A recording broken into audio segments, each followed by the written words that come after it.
What's going on, everybody? This your boy BucosLocker, aka Isaiah, aka Facts of Feelings. Coming to you again from BucosLocker.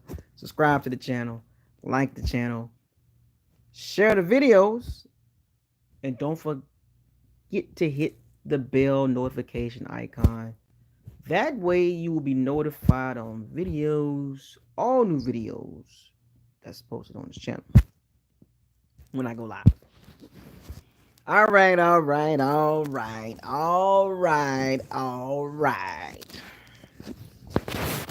I hear the chit chats, I hear the media, I hear the news myself. The Bucs possibly adding secondary help. Anyway,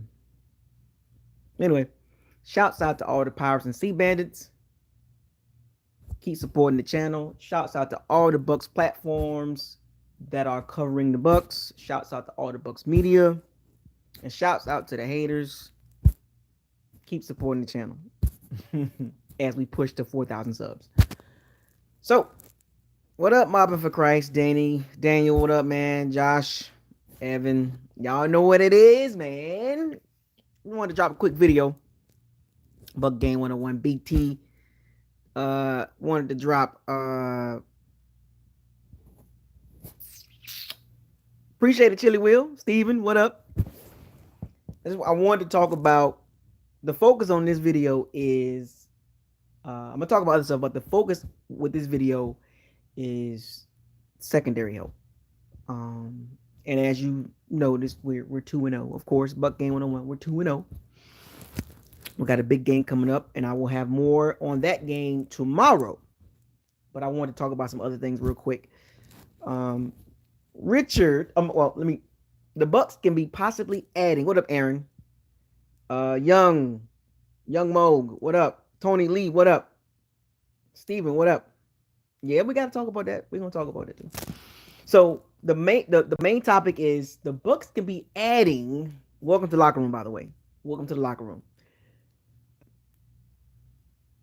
And I was asked this question a few times on Sunday, and I didn't address it right away. I didn't get in details about it because I knew I was gonna make a separate video on it. And here's a separate video on what the Bucs can possibly add. They did add I just had his name in my head. They did add somebody, Rashad Robinson or something like that, the other day. What up, Neil? 813 Sports. But now they reached out to Richard Sherman. And I know I've seen some people talking about, oh, they go to Bucs again. They trying to stack the team. And oh, well, how much help do they need? And, look, let me tell you something for you fans out there that's hating on the Bucs. When you're trying to win the Super Bowl, this is what you do. When you have a short window, it's 1, 2, maybe 3-year window, this is what you got to do. And organizations that are in that predicament, Young Deezy, what up? If you're in that predicament, the Bucs are laying the blueprint. Go after it. Go get your guys. Do what it takes to get the Super Bowl, because Super Bowls don't fall off trees. What up, CJ? Super Bowls don't fall off trees, so you got to do what you got to do to get there again. And the best way possible to do that is to get your guys. Get the guys that you know are going to produce, veterans or even mid-level players that can help the team achieve the goal that they're trying to reach, which is the Super Bowl. So you other fan bases out there, don't hate, congratulate, because we're the defending Super Bowl champions. Deal with it, whether you like it or not. And you can talk about our past all you want to. Trust me, I know our past. I know. What up, Buck Nation? I know our past. The past ain't pretty. We had a Super Bowl in 2002. And after that, we were pretty much along with the Jacksonville Jaguars and the Browns. And we were one of the worst franchises in the NFL for a long time. But that is not no more. We're not the worst franchise in the NFL. We're not one of the bottom in revenue. We're not the bottom at fan attendance. We're none of that anymore. So that don't apply anymore. Now, talk to me 5, 10 years down the road. We'll see. But as of right now, we're top 10 right now. We're top 10 in revenue, top 10 in fan stadiums, like all that. And granted, we know what came with the Brady, Gronkowski, Antonio Brown, Fournette. That brought a lot of attention to our team. So hey, I'm not mad at it. You gotta do what you gotta do. I'm a part of a fan base that got 2 Super Bowls. How many Super Bowls do your team got? But anyway, enough about those other fan bases. The kitty cats and the Falcons and the Aints and the Packers and all them other fan bases getting mad, Ravens and all that. Don't hate, congratulate, because your team is behind the learning curve. So let's get down to the business. I just wanted to put that out there. It was a little rant that I just went off on a tangent. I just wanted to address that because a lot of people hating the Bucs right now. I get it. It comes with the territory when you're on top. So, and don't worry about how we gonna be after Tom Brady leave. We'll be fine. I hate when people do that. Anyway, hopefully we'll be fine. I'll be more realistic. But can the Bucs add from the first 2 games as a Bucs fan? We played the Cowboys and we played the Falcons.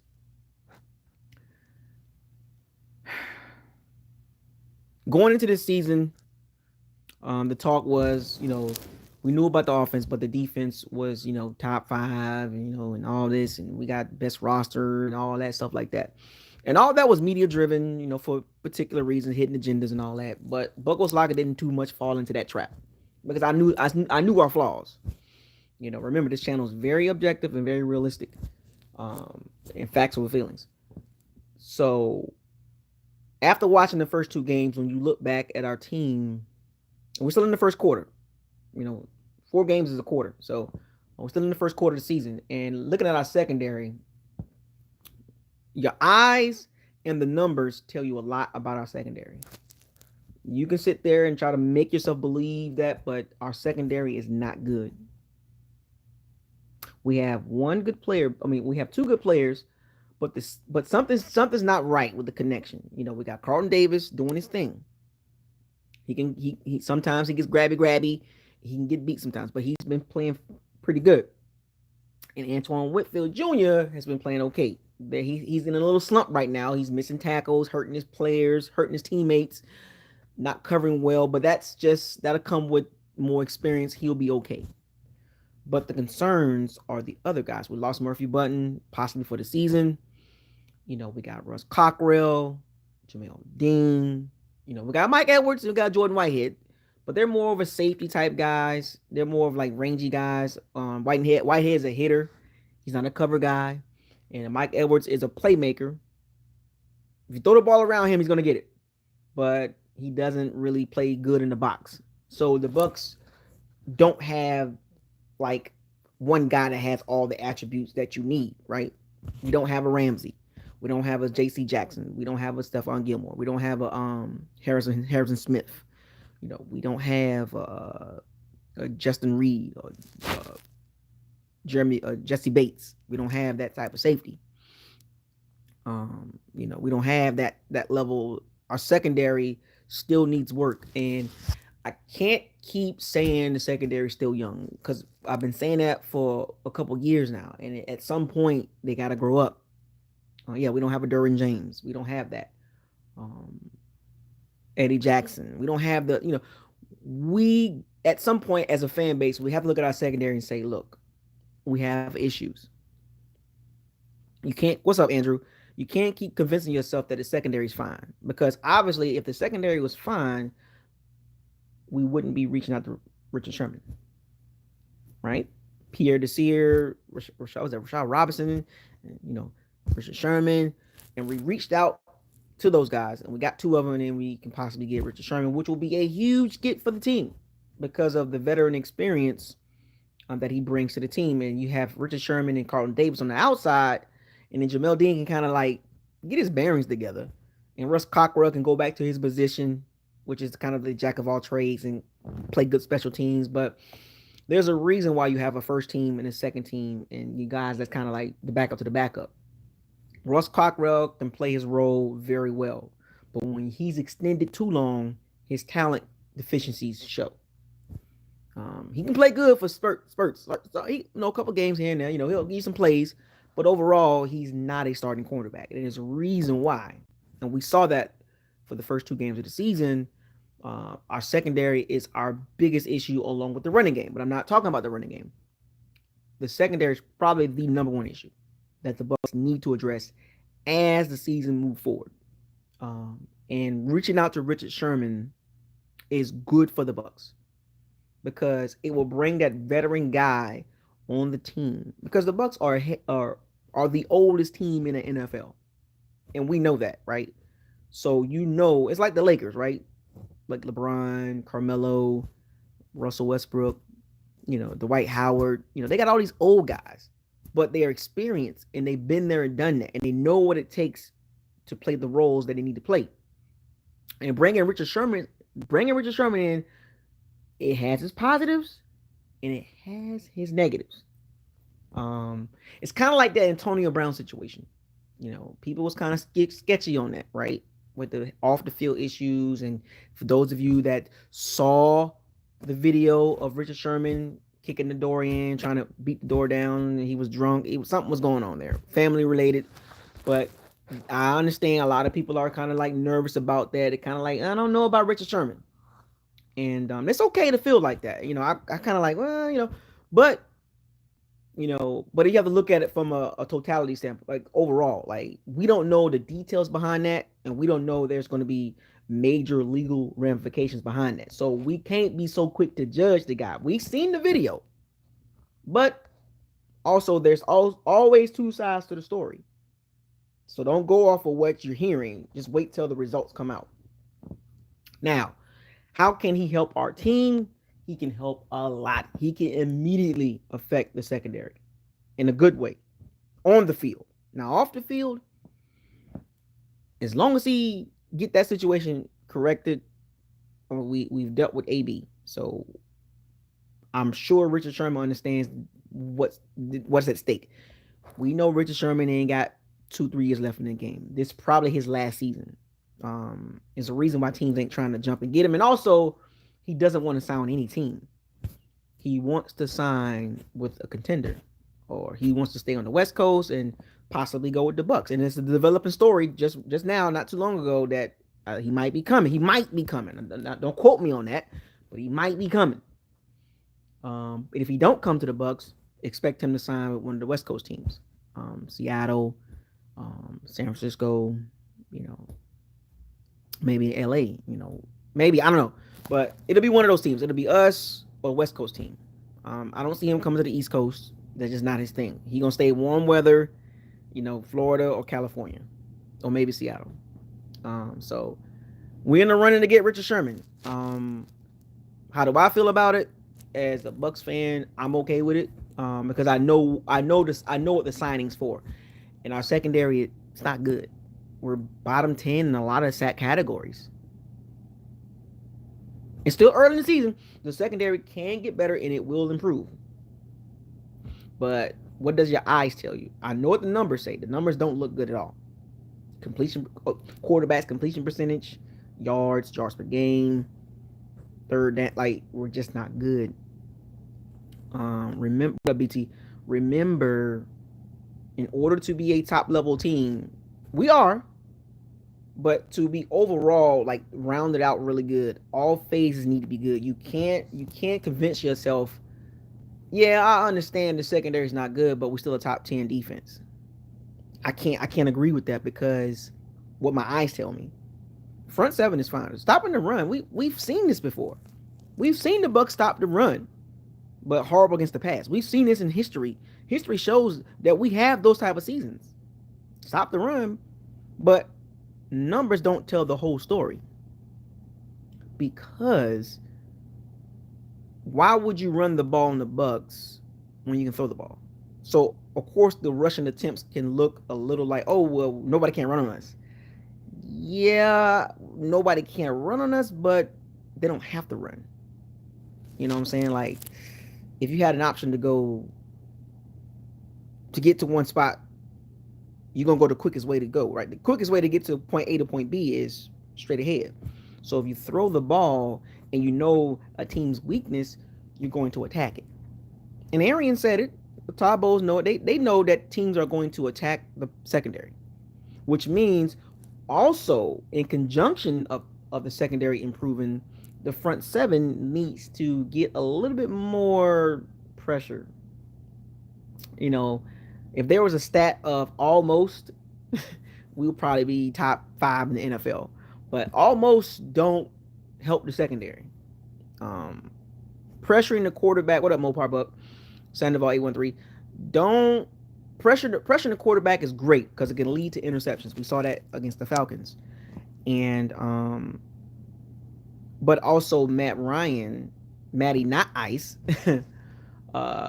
moved the ball pretty well through the air, right? And Dak Prescott shredded the secondary. So now I'm not going to get into it too much, but we got Matt Stafford up next, and he's much better than what we've seen so far. Plus, the Rams are a more complete team, so it's going to be interesting to see how soon can the Bucs get Richard Sherman on the team. What up, Dub? One of my shooters. Venice. Be nice. How soon can the Bucs get Richard Sherman? I don't know.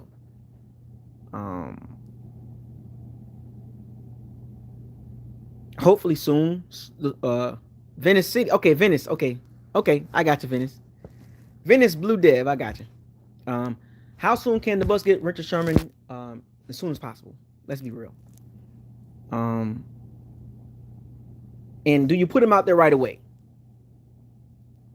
That's the question. When we do sign him, do you throw him out there right away in the Todd scheme? He's been around for a long time, but he hasn't played in a scheme like this. If you remember his history, Seattle is pretty much a cover 2, sometimes cover 3 type team. So Todd Bowles' scheme, he likes to blitz, which means you are a lot of times one-on-one. You're not sitting in the zone to read and react, because Richard Sherman is really good when it comes to read and react, but that's not his scheme. So it's like kind of like almost fitting a square in a circle. But he's good enough to kind of pick up, and it'll take him a few games. So don't get mad if he comes to the Bucs and he doesn't get on the field right away, or he's not looking too good. Give him time, because it's not a easy scheme, because he's not a man-to-man corner. Right. I just explained that. He's a cover 2 type corner.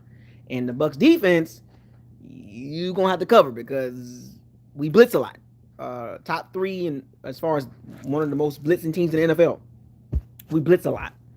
And by blitzing a lot, you get punished a lot. So it's a gift and a curse, because if you get to the quarterback and you pressure the quarterback, you can cause turnovers, fumbles, strip sacks, interceptions.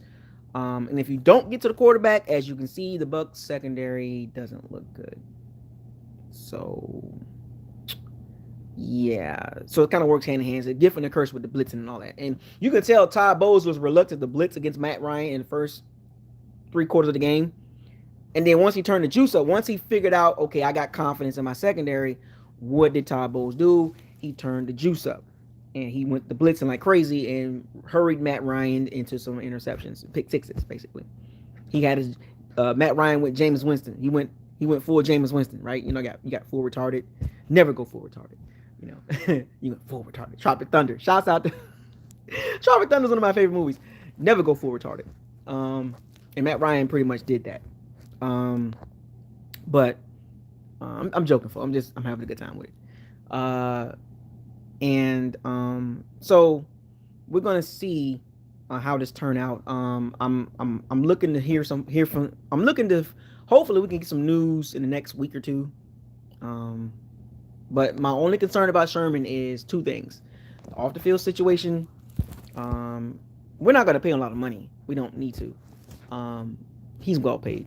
And also his ability to pick up the scheme really quick, because as you can see, the Bucs secondary it's still taking them some time to pick up Todd Bowles' secondary scheme. Because if you understand concepts, for example, like I'm gonna give you an example of a concept of a cover 2, a man. Let's just go man zone. On third, we got 3rd and 9. They go on three wide, one running back, 3rd and 9, man zone. Richard Sherman, that's not his game. He's a cover 2 guy. He likes to see what the quarterback doing. He likes to see what's in front of him. He's not a turn and run guy. And as you can see, a lot of the plays that we get beat on are pretty much man to man. Now we do play zone. I don't think the Bucs are a really good zone team because of the cornerbacks. We're not quick, twitchy, read and react cornerbacks. They're get in your face, be on you, be long enough. We got long arms. We can, we got top end speed. So Richard Sherman, it's going to take him some time if we get him. So, and I didn't go too much in details with the man zone scheme, but you get where I'm going with that, right? 3rd and 9, you play man zone or zone blitz. Richard Sherman's really good at that. That zone blitz stuff, really good at that because he's a good zone cornerback. But the man stuff, the man on cover zone, that's not his game. So he can play cover 3 really good. Because he can see the field. But turning and running with the receiver, he's too slow. So the Bucs got to be careful on how to use Richard Sherman. You just can't throw him out there, as like, yeah, you are everyday starter. Because remember, I told y'all, always tell y'all this. The older you get, specifically in sports, you don't get better, especially in the NFL at that level. So if you think Richard Sherman is going to be a top 10 cornerback coming to the Bucs, your expectations is too high for Richard Sherman. I know what my expectations are for Richard Sherman. To help the young guys understand what they're seeing and also get on the field and help. Because Jamel Dean and Carlton Davis are pretty much entrenched. But Richard Sherman can't help in some games. You can't play him every game. It's not going to work long term. But if you throw him out there as a starter, you're gonna be expecting too much. But for him to come in and maybe take the Russ Cockrell role, like take his spot, or take the Murphy Bunting spot. Can he play inside? No, he can't. I know somebody was mentioning that. Well, Richard Sherman can play inside nickel. No, he doesn't have the quick twitchy muscles to play nickel. He will get cooked. Cannot play nickel. So don't even think about Richard Sherman playing nickel. Not happening. He got to play outside. And more than likely, that's Jamel Dean's spot. And which means Jamel Dean will be splitting time with Richard Sherman. And also Richard Sherman will be helping Jamel Dean because Jamel Dean is kind of built like Richard Sherman, right? Long, but he's faster. He got better twitchy muscles. And he's younger. So I think Richard Sherman will be a good mentor for Jamel Dean specifically. And for Carl Davis, but Jamel Dean specifically. Because Jamel Dean has the talent, but something is not right when it comes to reading coverage. And there was a couple plays last week or this past Sunday that he just didn't look confident covering. So hopefully, Richard Sherman, he gets there and he plays his role. And Richard Sherman, he's going to play his role. Brady's there, AB's there. So you got some personalities there. You got some big personalities. Gronkowski's there. You got some big personalities there. JPP, Shaq Barrett. So going into that environment, Dominican Sue, not worried about his locker room stuff. I mean, Richard Sherman is a pretty good locker room guy. He speaks his mind though, but he's not going to come on the team and demand like, oh yeah, I'm the alpha dude. No. So did I miss anything else on Richard Sherman about him possibly coming to the Bucs? Before I leave this live stream, let me know, did I miss anything about Richard Sherman as far as him helping the Bucs secondary improve and get stable? We need to get stable because remember, I'm not really going to say anything way over the heads until like week 8, 9, 10. Because that way that's enough time for me to say, okay, this is what the secondary is. Because by that time, I'll know, like, okay, we're either good, we're not good, we're bottom 5, bottom 10. But I can't say the secondary is just like they're going to be bad the whole season. You know what I'm saying? No, it's not a done deal. What up, Kent? So I just hope the Bucs secondary just get better, man. Like, because it's not gonna get easier. We got the Rams and we got the Patriots, right? And then, we still got those. We still got the Saints. We got the Bills, the Colts. We still got teams out there that matter for me. That matters to me. The rest of the games really don't too much matter to me. And the Panthers game is kind of sitting there like maybe down the road it might matter. But I told y'all the games that matter to me. The rest of the games are like, okay, we're gonna win those games. You know what I'm saying? So, if you go back to my schedule prediction, y'all know what I predicted the Bucs to go. I didn't pick us to go undefeated, so I do have us losing a couple games. Not that many, but only a couple. Well, I think it's 14-3. So, and if you paid attention to that live stream, you know which games I picked for them to lose. So, what else? I think that's it. So, tell me what you guys think about the Richard Sherman, man. I'll talk more about the Bucs and Rams game tomorrow, hump day. Yeah, but the Bucs secondary is like bottom 10 in a lot of categories, and that's not good at all. And remember, and I know people like get offended when I say this, but we got a top 10 defense. Not right now. I think we got somebody mentioned it earlier. 2 sacks. We got 2 sacks. We really got 2 sacks. That don't help the secondary either. Shaq Barrett got 1 and Sue got 1. Oh, that's right. We do got 2 sacks. Shaq Barrett got 1 and Dominic and Sue got 1. I wonder how many pressures we have. I wonder how many pressures we have. I wonder where we stand at with that. But yeah, 2 sacks. And the front 4 gotta help the secondary too, man, for real. But this is the issue about having older guys rushing the passer. You lose a step. JPP and Dominic Sue. He'll get there here and there. William Ghost is not a pass rusher. Nacho is not a pass rusher. Anthony Nelson's not doing anything. Joe Tryon got juice.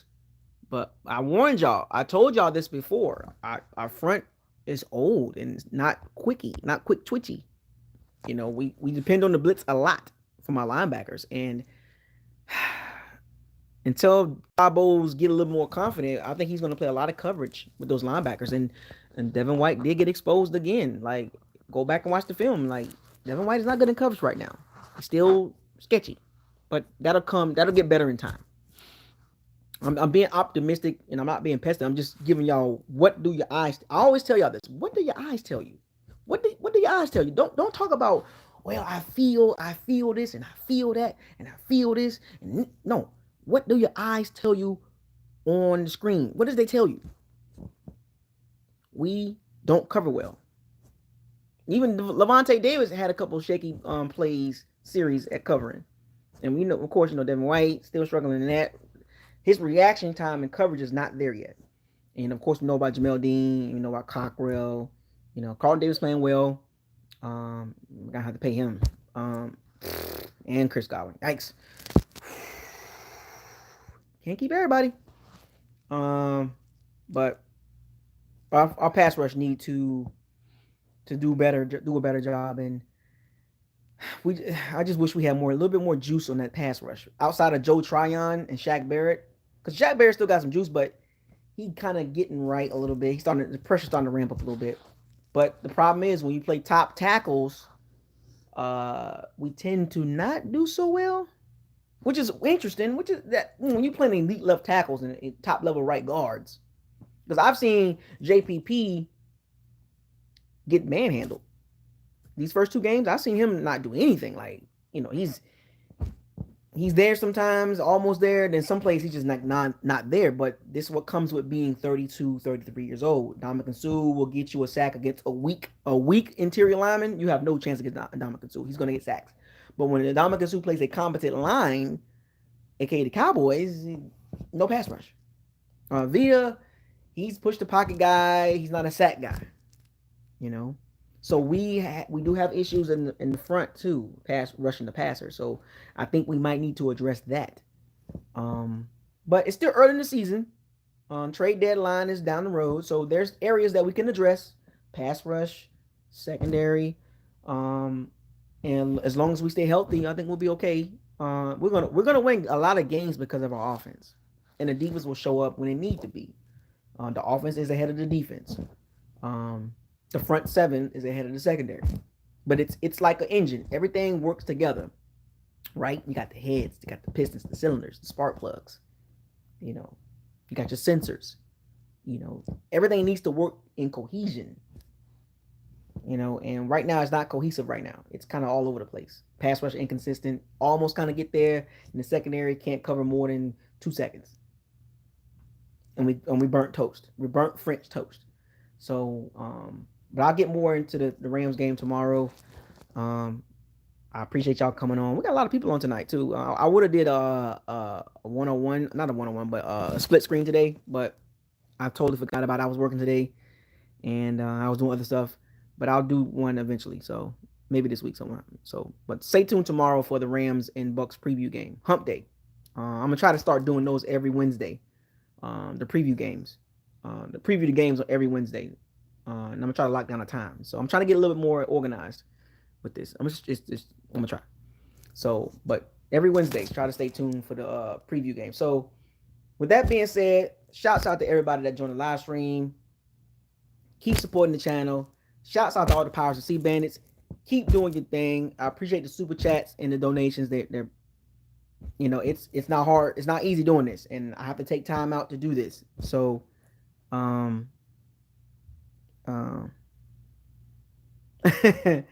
Well, hey, look. I'm glad the Saints lost because it helps us, right? Because we can win the division, get a bye, all that good stuff, right?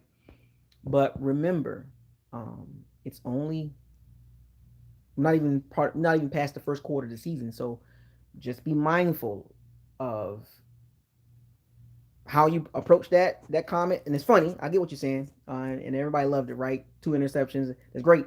But what you see now can be different down the road. Remember, the Saints are still a good team. They're not a bottom shelf team. They're still a good team. And if they get all their players back and they get all healthy, you know what I'm saying? By the time we play them on the 31st, let's see how they look then. But I'm not going to say too much right now. I'm glad they lost.